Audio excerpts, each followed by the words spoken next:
Hello students, welcome to second lecture of chapter general. Last class में हम लोगों ने सीखा था ट्रेड डिस्काउंट और कैश डिस्काउंट का अकाउंटिंग ट्रीटमेंट। आज मैं आप लोगों को करवाने वाला हूं कुछ और चीजों के अकाउंटिंग ट्रीटमेंट। तो क्या है ये चीजें, क्या क्या इफेक्ट देती हैं हमारे अकाउंटिंग ट्रीटमेंट पे, किस तरीके से हम इनकी फॉर्मेशन करते हैं, आइए समझते हैं। तो चलिए स्टार्ट करते हैं आज की क्लास। देखो बच्चों, आज जो नेक्स्ट हमारा टॉपिक है वो है रिबेट।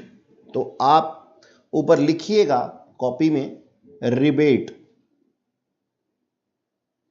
ये रिबेट क्या होता है, रिबेट का मतलब क्या है, सबसे पहले तो हमें ये ही देखना है कि सर रिबेट का मतलब होता है reduction in the value of goods sold. जितने की चीजें हमने बेची हैं उसकी वैल्यू के अंदर रिडक्शन। अच्छा सर, इसका मतलब तो ये ट्रेड डिस्काउंट है। नहीं नहीं बच्चों, ये ट्रेड डिस्काउंट नहीं है। अच्छा सर, फिर कैश डिस्काउंट होगा। नहीं बच्चों, ये कैश डिस्काउंट भी नहीं है।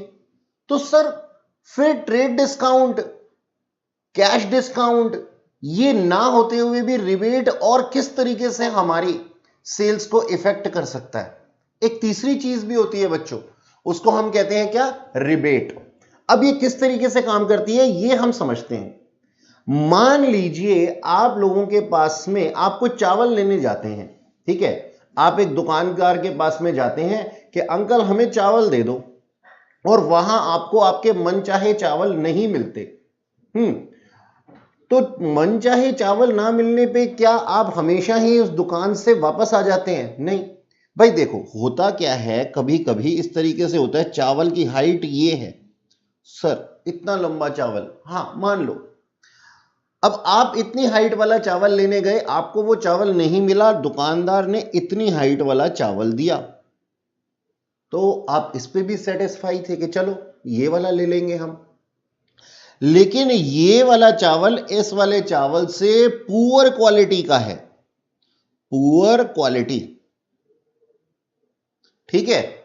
और पुअर क्वालिटी के चलते ही वो इसको कुछ कम दामों में बेचेगा, और जब वो उसको कम दामों में बेचेगा तो हम इसको रिबेट बोल सकते हैं। यानी कि सर ट्रेड डिस्काउंट क्या होता है? ट्रेड डिस्काउंट होता है हमने सेल्स प्रमोशन के लिए किसी को कोई डिस्काउंट दे दिया ताकि ज्यादा लोग हमारी चीजें खरीदें, ज्यादा क्वांटिटी खरीदें। कैश डिस्काउंट क्या होता है? पेमेंट जल्दी रिसीव करने के लिए हमने कुछ कैश डिस्काउंट दे दिया ताकि पेमेंट जल्दी रिसीव हो जाए। सिमिलरली हमारे पास अगर इन दोनों रीजंस के अलावा कोई और रीजन है तो that is known as rebate. यानी कि ट्रेड डिस्काउंट नहीं है, ये कैश डिस्काउंट नहीं है, फिर भी सेल की वैल्यू को कम कर रहा है, तो क्या है? रिबेट है। तो बच्चों लिखिएगा मेरे साथ में, रिबेट मीन्स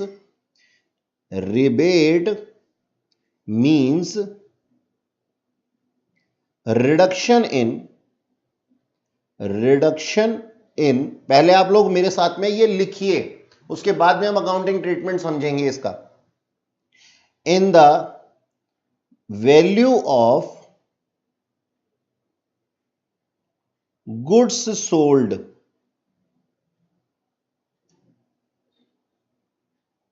और ये अलाउ किसके द्वारा किया जाता है? Allowed by the seller for reason not similar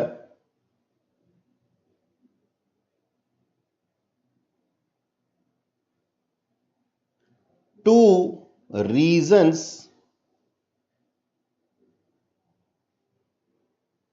for trade और कैश डिस्काउंट। यानी कि हम लोगों ने क्या लिखा? हम लोगों ने लिखा कि रिबेट का मतलब है, रिबेट का क्या मतलब है? रिबेट का मतलब है reduction in the value of goods हमने वैल्यू ऑफ गुड्स के अंदर से इसको कम कर दिया जो हमने सेल की थी, और ये अलाउ किया जाता है सेलर के द्वारा। किस रीजन से? जो कि रीजन सिमिलर नहीं है किसके? ट्रेड डिस्काउंट या कैश डिस्काउंट के। यानी कि अगर ट्रेड डिस्काउंट और कैश डिस्काउंट के बावजूद भी अगर कोई रीजन होता है तो उसको हम क्या कहते हैं? उसको हम कहते हैं रिबेट। ठीक है, चलिए अब हम एक एग्जांपल लिखते हैं। Example, mister x sold poor quality of rice to Mr. Y at a rebate of rupees 5,000। 5,000 रुपए के रिबेट पे हम क्या कर रहे थे? ये पुअर क्वालिटी का चावल उनको बेच रहे थे। अब देखो जी, हम क्या कहते हैं? रिबेट का मतलब क्या होता है? रिबेट का मतलब होता है रिडक्शन इन प्राइस। तो ये रिबेट किसी के लिए क्या होगा? फायदा होगा। यानी कि मैं दुकानदार हूं मान लो, और मैं आपको कोई रिबेट देता हूं, तो ये मेरे लिए क्या है? नुकसान का सौदा है, और आपके लिए फायदे का सौदा है। ठीक है जी, कि आपको चावल सस्ते में मिल गए। तो बस अब इसी चीज को लिखते हैं और फिर इसका अकाउंटिंग ट्रीटमेंट आप लोगों को खुद ही समझ में आ जाएगा। नहीं, ऐसा नहीं है कि मैं समझाऊंगा नहीं, समझाऊंगा, ये चीज आपको हेल्प करेगी। तो बेटा मेरे साथ साथ लिखिएगा, रिबेट रिड्यूसेस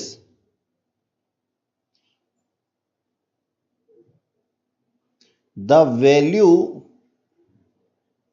ऑफ सेल्स,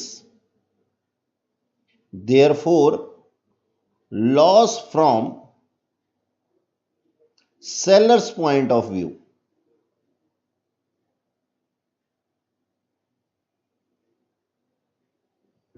ठीक है जी, ये क्या है? सेलर के पॉइंट ऑफ व्यू से एक लॉस है। ऑन अदर हैंड, यानी कि दूसरी तरफ, on other hand reduces the cost of product purchased by buyer. ठीक है जी, therefore benefit oblique profit, benefit है या प्रॉफिट है? From buyer's point of view.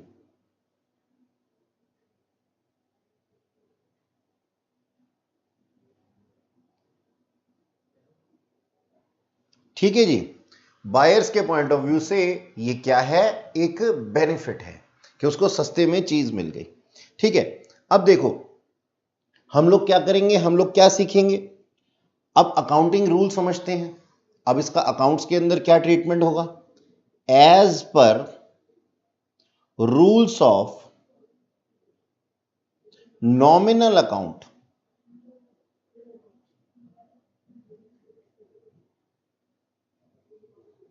Losses are debited. यानी कि अगर कोई पर्सन डिस्काउंट अलाउ कर रहा है तो उसके अकाउंट में ये क्या हो जाएगा? लॉस है, तो इसलिए ये डेबिट हो जाएगा। और दूसरी तरफ जो बायर है उसके पास में क्या है? ये एक रिबेट, एक प्रॉफिट है या बेनिफिट है। और प्रॉफिट्स क्या हो जाते हैं? नॉमिनल अकाउंट्स के अकॉर्डिंगली क्रेडिटेड। ठीक है जी, तो अगर कोई बायर है तो उसके बुक्स ऑफ अकाउंट में ये क्या हो जाएगा? क्रेडिट हो जाएगा। और अगर कोई सेलर है तो उसके पॉइंट ऑफ व्यू से उसके बुक्स ऑफ अकाउंट में ये क्या हो जाएगा? डेबिट हो जाएगा। चलिए अब एक एग्जांपल लेते हैं, एक फ्रेश पेज लेते हैं और उसके ऊपर लिखते हैं अपना एक एग्जांपल, फिर हम इसकी एक जर्नल एंट्री फॉर्म करेंगे। ठीक है, चलो देखो जी, एग्जांपल हमने लिया, रोहन अलाउड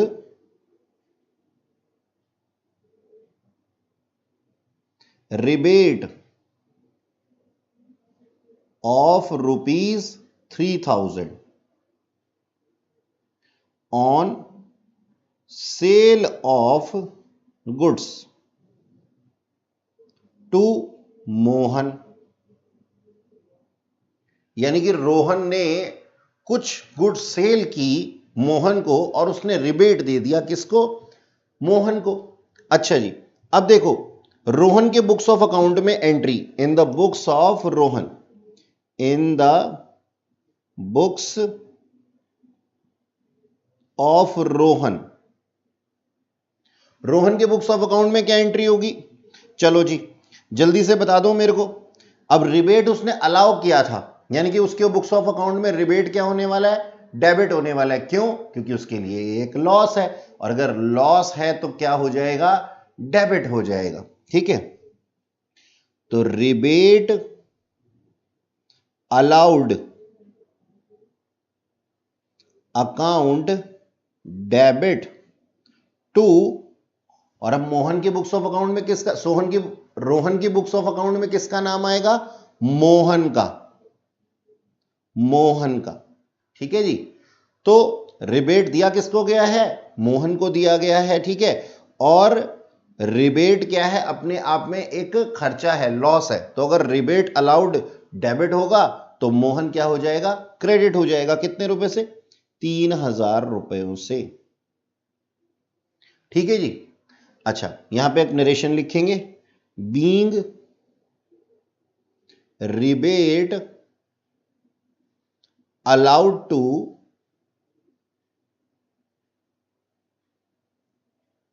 मोहन। अच्छा जी, अब in the books of Mohan क्या एंट्री होगी? In the books of Mohan. ठीक है, तो बिल्कुल रिवर्स एंट्री हो जाएगी। भाई जो रिबेट दे रहा था उसके लिए लॉस था, जो रिबेट ले रहा है उसके लिए क्या है? ये प्रॉफिट है। और प्रॉफिट क्या होते हैं? क्रेडिट होते हैं। तो हम क्या लिखेंगे? देखो टू साइड पे लिख देंगे। सबसे पहले हम टू साइड पे लिखेंगे, to rebate received account, received account. और डेबिट साइड पे क्या लिख देंगे? Rohan, Rohan debit to rebate receive account. कितने का? 3,000 रुपए का। और एंट्री क्या लिख देंगे? Being rebate received from Rohan. ठीक है जी, तो इस तरीके से हमारे बुक्स ऑफ अकाउंट में, दोनों के बुक्स ऑफ अकाउंट में हमने एंट्री सीख ली। अच्छा जी, तो ये था हमारे पास में रिबेट। अब हम क्या करते हैं? इन चीजों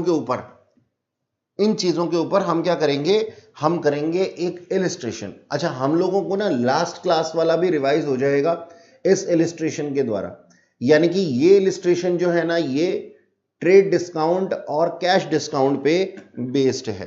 ठीक है, तो आप लोग निकाल लीजिए अपनी बुक टीएस ग्रेवाल का पेज नंबर 8.21, 8.21 निकालेंगे हम।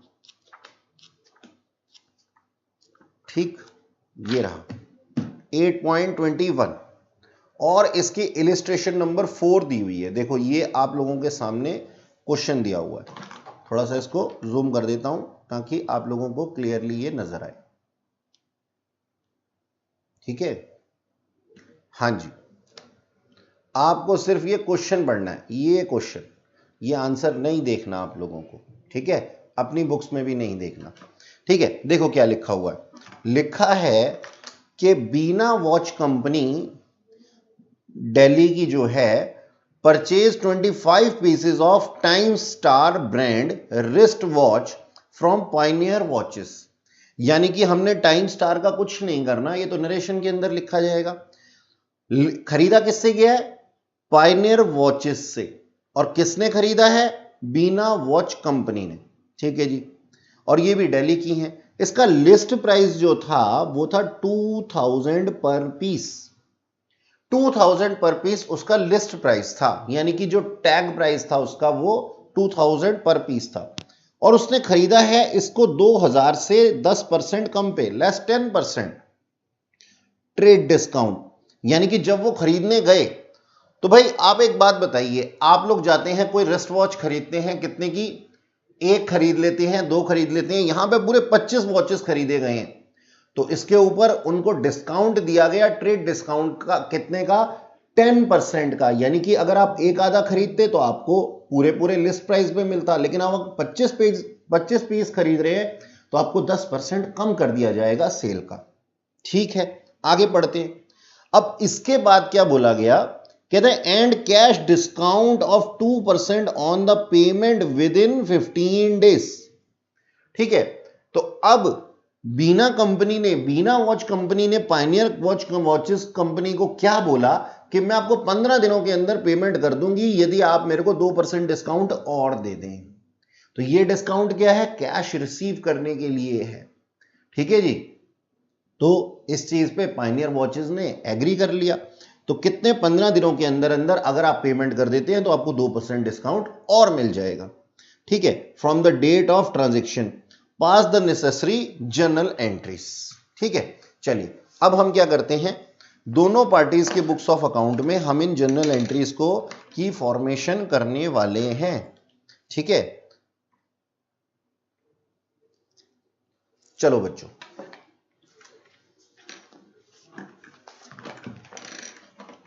पेज पलटते हैं और शुरू हो जाते हैं। ठीक है, अच्छा जी, जरा कैलकुलेशन करनी जरूरी है थोड़ी इस क्वेश्चन के ऊपर। देखो जी, हम लोग क्योंकि अभी नया नया सीखा है, हम लोगों ने गलती ना हो इसके लिए हम करते हैं क्या, लिखते हैं सबसे ऊपर तो पहले पेज नंबर 8.21 और इलिस्ट्रेशन नंबर है सर ये 4th। एक्चुअल परचेज प्राइस कितना था, एक्चुअल प्राइस कितना था बच्चों, सर एक्चुअल प्राइस था 2000 रुपीज और 25 पीस खरीदने के 50,000 रुपीज की वैल्यू थी। ठीक है ना, अब ट्रेड डिस्काउंट दिया गया, इसको हम लेस कर देंगे क्योंकि ये हमारी सेल वैल्यू को रिड्यूस कर देता है, लेस ट्रेड डिस्काउंट। और ट्रेड डिस्काउंट कितना था बच्चों, 10% था, तो 10% ऑफ व्हाट, 10% ऑफ 50,000 रुपीज। के स्टैंड्स फॉर व्हाट, के स्टैंड्स फॉर 1000। ठीक, तो ये डिस्काउंट हमारा जो बन गया, कितने का बन गया, 10% 50,000 का, सर 5,000। हमने इसको डिडक्ट कर दिया, तो ये हमारे पास में क्या आ गई, sale value after trade discount. ठीक, ये आ गई 45,000। अब इमीडिएट पेमेंट करने के लिए 2% का डिस्काउंट और दिया गया है। ठीक है, तो इससे भी हमारी कैश इफेक्ट हो जाएगी, तो हम क्या दे देंगे, लेस कर देंगे, इसमें से और माइनस कर दो, यानी कि 45,000 पूरे नहीं मिले, 45,000 रुपए में से कैश डिस्काउंट भी हमें अपने कस्टमर को देना पड़ा। कैश डिस्काउंट कितने का था, 2% था, और कितने रुपए की सेल पे, अब सेल देखो रिड्यूस हो गई ना, 45,000 किसी ने हमारे को देना था, लेकिन हमने इमीडिएट अमाउंट रिसीव करने के लिए उसको 2% के डिस्काउंट और दे दिए, तो इसका मतलब हमारे पैसे कुछ और कम हो गए, 900 रुपीज और कम हो गए। तो यानी कि 44,100 का हमारे को कैश रिसीव हुआ, cash received after cash discount.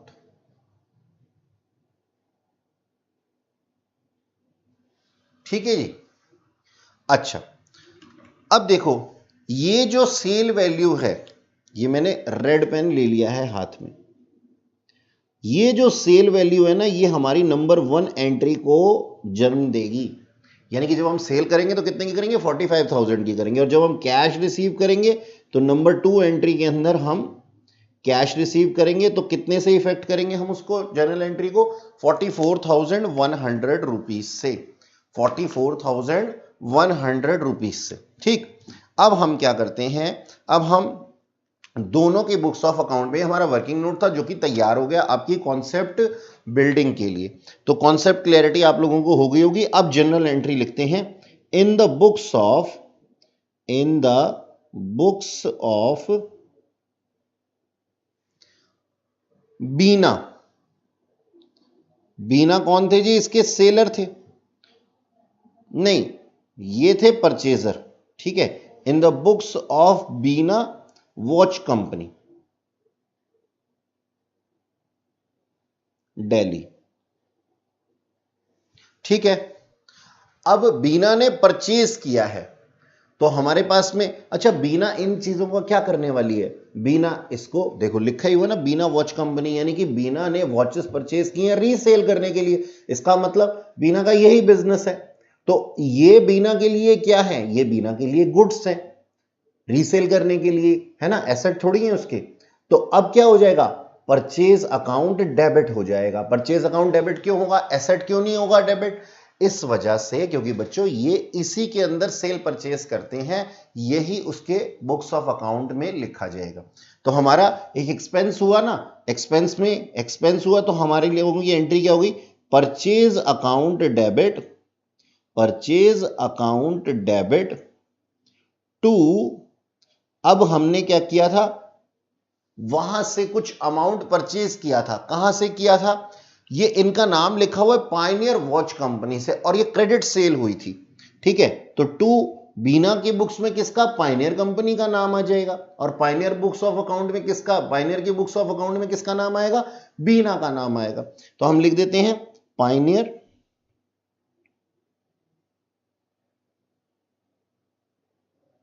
Watches.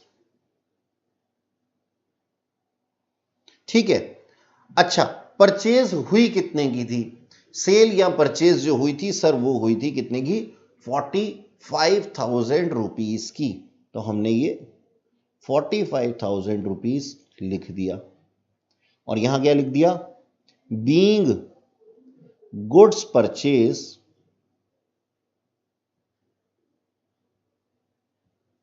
From P and company, लिख देता हूं मैं इसको, पी वॉचेस। ठीक, हाँ जी सर, ये हमारी पहली एंट्री हो गई। अब जब हमने उनको पेमेंट की तो कैश रिड्यूस हो गया होगा। ठीक है जी, कैश रिड्यूस हो गया होगा, और हमने कुछ कैश डिस्काउंट भी ले लिया। ठीक है, तो अब सोच करके देखो, बीना के पॉइंट ऑफ व्यू से कैश डिस्काउंट लेना, कैश डिस्काउंट उन्होंने रिसीव किया था, तो जब उन्होंने कैश डिस्काउंट रिसीव किया था तो उस चीज के लिए वो क्या होंगे, वो खुश होंगे, वो क्या कहेंगे, अरे ये तो बढ़िया हो गया, हमें बेनिफिट मिल गया। नॉमिनल अकाउंट के रूल क्या कहते हैं, बेनिफिट या प्रॉफिट्स जो होते हैं वो क्या हो जाते हैं बच्चों, वो क्रेडिट हो जाते हैं। ठीक है, तो हमारी एंट्री क्या बन जाएगी, अब ये जो पैसे की पेमेंट होती है ना, जब हम किसी को पेमेंट करते हैं तो हम क्या करते हैं, जिसको हम देते हैं, ठीक है जी, तो उसको हम डेबिट कर देते हैं, डेबिट द रिसीवर के नाम से। तो हमने क्या लिखा यहां पे लिखा हमने पायनियर वॉचेस डेबिट, और एक लाइन छोड़ करके आप क्या लिखिएगा, यहां पे लिखिएगा टू कैश अकाउंट। ठीक है, अच्छा अब सोच करके देखो कि पायनियर को हमने देना कितना था, 45,000 देना था, जबकि हमने उनको दिया कितना, दिया हमने उनको 44,100, यानी कि हमारे पैसे बच गए ना। पैसे बचना किस चीज के लिए, प्रॉफिट्स है हमारा, तो प्रॉफिट्स है तो हम क्या लिख देंगे, टू कैश डिस्काउंट रिसीव्ड। ठीक है जी, कैश डिस्काउंट रिसीव्ड अकाउंट। ठीक है, कितने का कैश डिस्काउंट मिला? 900। अब देखो डेबिट में 45,000 और क्रेडिट में भी 45,000। ठीक है, अच्छा तो अब इसकी नरेशन लिख देते हैं। Being payment made to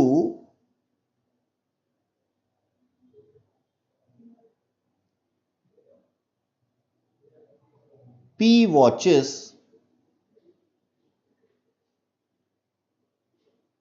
payment made to P watches after cash discount of rupees 900 that was 10%। ठीक, यह हमारी सेकेंड एंट्री थी। अच्छा जी, अब हम सेम यही एंट्री किसकी बुक्स ऑफ अकाउंट में करेंगे? पायनियर कंपनी की बुक्स ऑफ अकाउंट में करेंगे। ठीक है, चलो जी लिखते हैं। P watches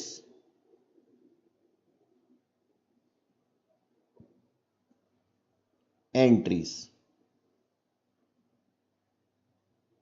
ठीक है जी, या फिर आप ऐसे भी लिख सकते हैं entries in the books of account of P watches.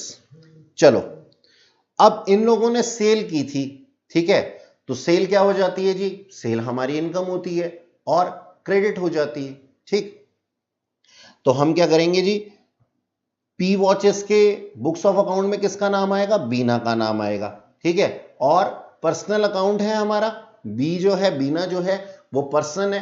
Personal से पर्सनल अकाउंट बनता है और पर्सनल अकाउंट के रूल क्या कहते हैं? Debit the receiver, credit the giver. तो रिसीव करने वाला है कौन? बीना। तो हम क्या लिखेंगे? Bina watches company debit to sales account. याद कीजिए उसकी पहली एंट्री में हमने परचेज किया था, तो यहां पे क्या है? ये इसके लिए सेल्स है। और कितने के लिए? 45,000 रुपीज के लिए।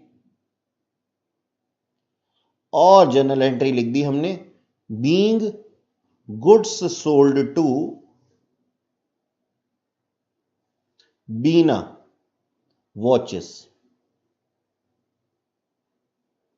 ठीक, अच्छा जी, ये तो सेल के टाइम पे एंट्री। और जब हमने पेमेंट रिसीव की यानी कि कैश रिसीव किया, तो अब कैश रिसीव किया तो कैश क्या हो जाएगा? बढ़ जाएगा। ठीक है जी, और कैश क्या है? एसेट है। एसेट जब बढ़ जाता है तो क्या हो जाता है? डेबिट। तो हम क्या लिख सकते हैं? Cash account debit. Cash account debit.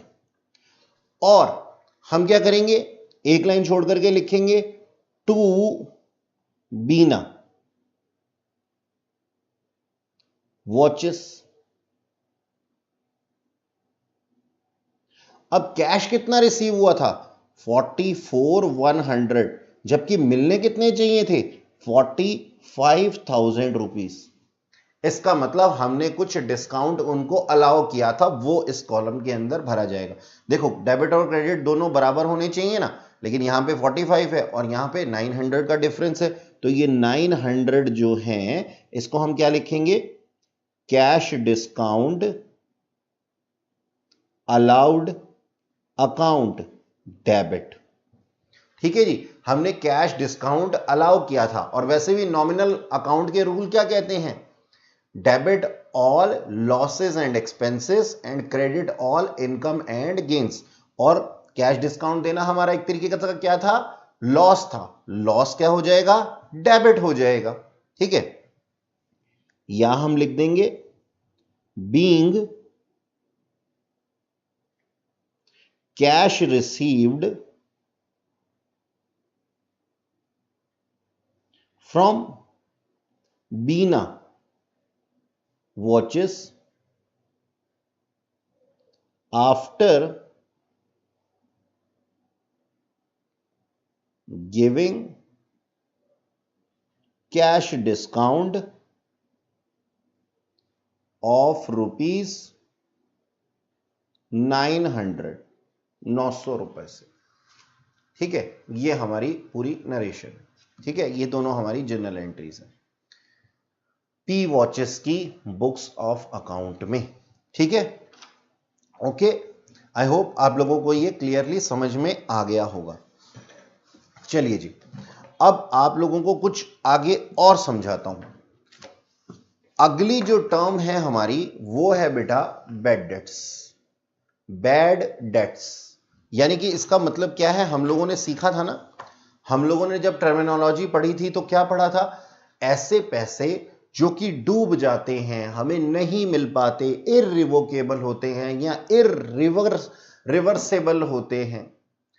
ठीक है जी, जो कि रिकवर नहीं किए जा सकते वापस, that is known as bad debts. भाई मैंने आपको कुछ गुड्स बेची और गुड्स बेचने के बाद आपने उस चीज के लिए पैसे नहीं दिए और ये पैसे वापस आएंगे भी नहीं, तो हम इसको क्या बोलेंगे बच्चों, इसको हम बोलेंगे बैड डेट्स। चलो, अब ये तो थी टर्म्स की बात, तो आप लिखिएगा सबसे पहले क्या, बैड डेट्स। इसकी स्पेलिंग होती है BAD बैड, और डेट्स की स्पेलिंग होती है DEBTS। ठीक है, बैड डेट्स।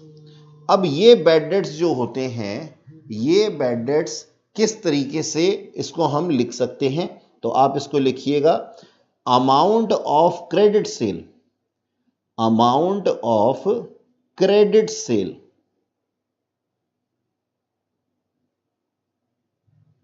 नॉट रिकवरेबल या फिर revocable, then the amount is known as bad debts. ठीक है जी, then the amount is known as bad debts. अच्छा जी, अब बैड डेट्स का अकाउंटिंग ट्रीटमेंट क्या होता है ये हमें देखना है। ठीक है, तो इसमें दो सिचुएशन है बेटा। नंबर 1 फुल्ली इररिवोकेबल या इररिवर्सेबल या फिर इररिकवरेबल, कि पूरे का पूरा पैसा ही हमारा डूब गया। पहले तो मैं आप लोगों को एक बात बता दूं कि यहां पे मैंने क्या लिखा है, अमाउंट ऑफ क्रेडिट सेल्स, यानी कि बैड डेट्स नहीं हो सकते कैश सेल्स के अंदर। क्यों sir, bad debts cash sales के अंदर क्यों नहीं हो सकते बच्चों? इसलिए नहीं हो सकते क्योंकि कैश सेल्स के अंदर हम विश्वास ही नहीं करते। तो जब विश्वास नहीं करते तो विश्वासघात कैसे होगा? सोच करके देखो भाई, मैंने आप लोगों को ये पेन बेच दिया, ये पेन है मेरे हाथ में, ये पेन मैंने आपको बेच दिया और आपसे 50 रुपए ले लिए।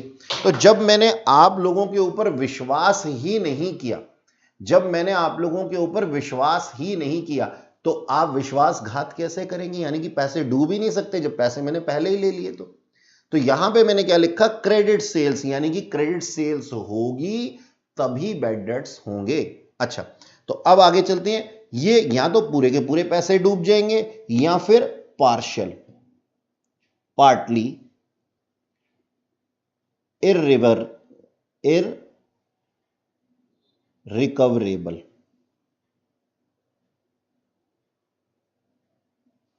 यानी कि पार्टली पैसे नहीं मिले। अब इन चीजों का क्या अकाउंटिंग ट्रीटमेंट होता है, ये हम लोगों ने सीखना है कि इन दोनों का अकाउंटिंग ट्रीटमेंट क्या होता है, किस तरीके से काम होता है। एग्जाम्पल लेता हूं बेटा, ज्यादा समझ में आएगा आप लोगों को एग्जाम्पल से। ठीक, अच्छा जी, देखो बेटा, मान लो एक एग्जाम्पल हम लोग लेते हैं। ये किसका एग्जाम्पल है? फुल्ली इररिकवरेबल, यानी कि पूरा का पूरा पैसा ही हमारा डूब गया, कुछ भी रिकवर नहीं हो पाया। तो उस केस में क्या होगा, चलो देखते हैं। देखो जी, मैंने एक एग्जांपल लेता हूं sold goods to Sohan for ₹50,000। हमने ना सेल किया 50,000 रुपीज का। एंड आफ्टर सम टाइम, जब हमें पेमेंट मिलने वाली थी ना, सोहन बिकम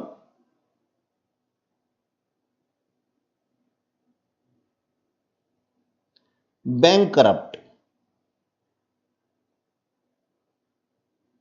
बैंकरप्ट का मतलब क्या होता है? दिवालिया हो गया। ये कौन बन गया? ये नीरव मोदी बन गया। ठीक है जी, कहने का मतलब ये नीरव मोदी निकला, यानी कि बैंकरप्ट हो गया। अच्छा जी, चलो, तो अब मैं इसके आगे लिख देता हूं कि नथिंग रिकवर्ड फ्रॉम हिम, यानी कि उससे हमें कुछ भी नहीं मिला। तो इस सिचुएशन को हम क्या कहेंगे? हमारे पैसे डूब गए। कितने डूब गए? 50,000 रुपीज, 50,000 रुपए डूब गए। अब इसका इफेक्ट देखते हैं बेटा। पहले तो हम एक बैड डेट्स अकाउंट ओपन करेंगे, बैड डेट्स, और दूसरा इफेक्ट पड़ेगा किस पे? सोहन पे। यानी कि सोहन था ना एक पर्सन जिसके हमने बुक्स ऑफ अकाउंट क्रिएट किए हुए होंगे, सोहन पे क्या इफेक्ट पड़ेगा? तो ये दो पार्टीज हैं जो कि हमारे बुक्स ऑफ अकाउंट में इफेक्ट होंगे, जिसके बुक्स ऑफ अकाउंट में हमारे अकाउंट्स इफेक्ट होंगे। ठीक है, तो बैड डेट्स अपने आप में पैसा नहीं मिला तो क्या है बेटा? ये लॉस है। और लॉसेस कहां ट्रीट किए जाते हैं? सर, नॉमिनल अकाउंट में। और नॉमिनल अकाउंट के रूल्स क्या कहते हैं? Debit all expenses and losses and credit all incomes and gains. अब ये लॉसेस हैं तो क्या हो जाएंगे? डेबिट।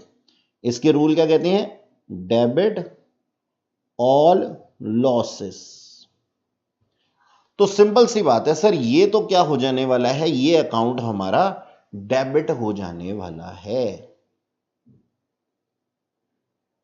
अच्छा जी, वैसे तो सोच करके देखो, एक डेबिट हुआ तो दूसरा क्रेडिट ही होगा, आप ऐसे भी सोच सकते हैं, लेकिन अब पूरा लॉजिकल इसका रीजन देंगे हम।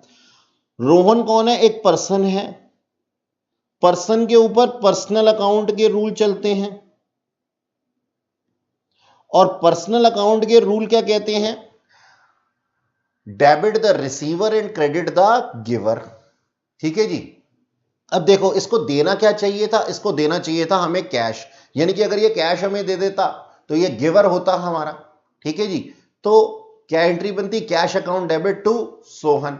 लेकिन इसने कैश नहीं दिया, हमें धोखा दिया, तो कैश की जगह पे क्या आ गया? Bad debts. ठीक है, और सोहन अपनी जगह पे क्रेडिट साइड पे आएगा ही आएगा, क्रेडिट द गिवर। ठीक है, ओके। तो धोखेबाज था ये, और इसने हमारे को धोखा दिया। दिया क्या? धोखा। ठीक है, तो अब इसकी एंट्री क्या बनेगी? Therefore journal entry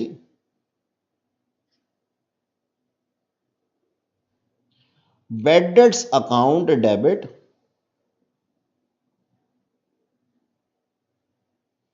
to Sohan, और कितने के? 50,000 रुपए के। ठीक है जी, ओके। अब देखो जी, ये तो थी हमारी सिचुएशन 1, फुल्ली इररिवोकेबल की, कि भाई हमारे को कुछ भी पैसे नहीं मिले। मान लो पार्टली हमारे को कुछ पैसा नहीं मिला तो ठीक है, तो अगली सिचुएशन कौन सी है देखते हैं बच्चों। पार्टली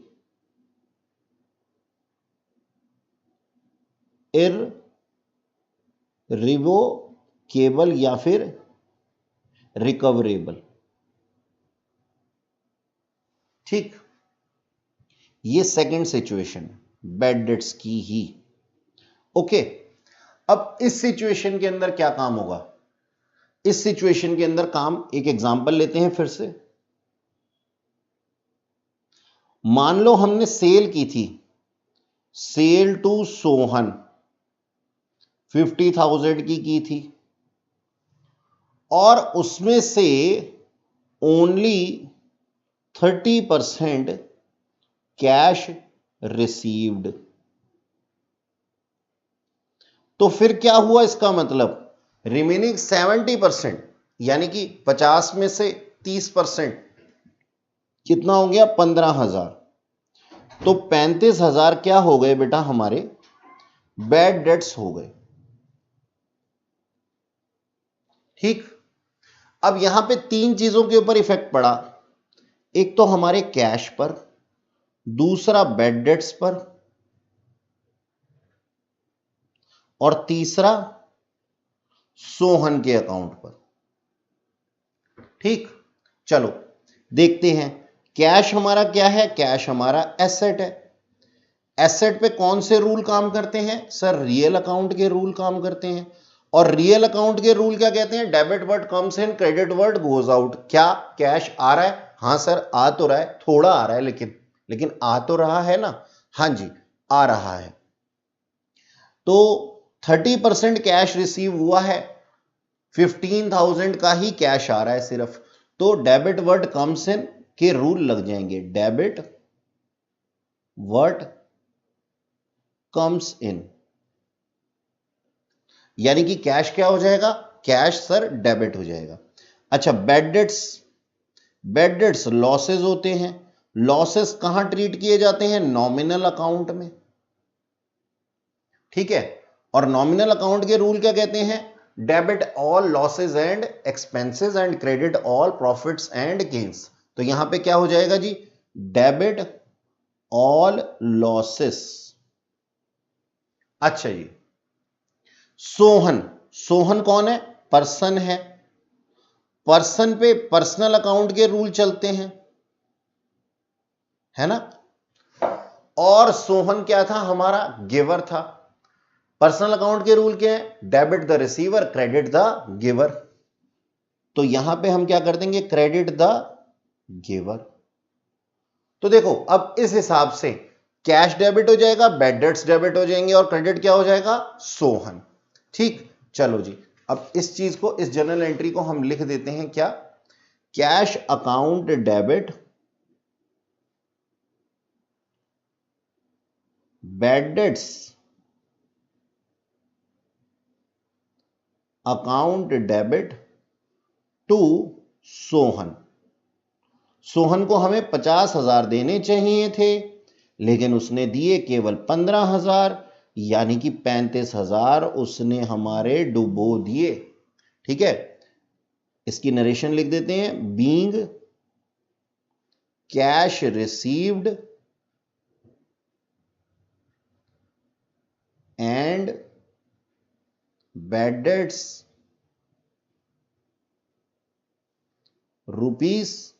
₹35,000, कैश रिसीव कितना, 15,000। ठीक है, bad debts 35,000 on the sales, on the credit sales to Sohan for rupees, कितने की थी सर, 50,000 रुपीज की थी। ठीक है, तो कोई अकाउंटेंट बाबू होंगे तो इस एंट्री से समझ जाएंगे, कोई जनरल पर्सन होगा तो इससे पूछ लेगा, इस तरीके से समझ लेगा। ठीक है, तो बच्चों आज की क्लास में इतना ही।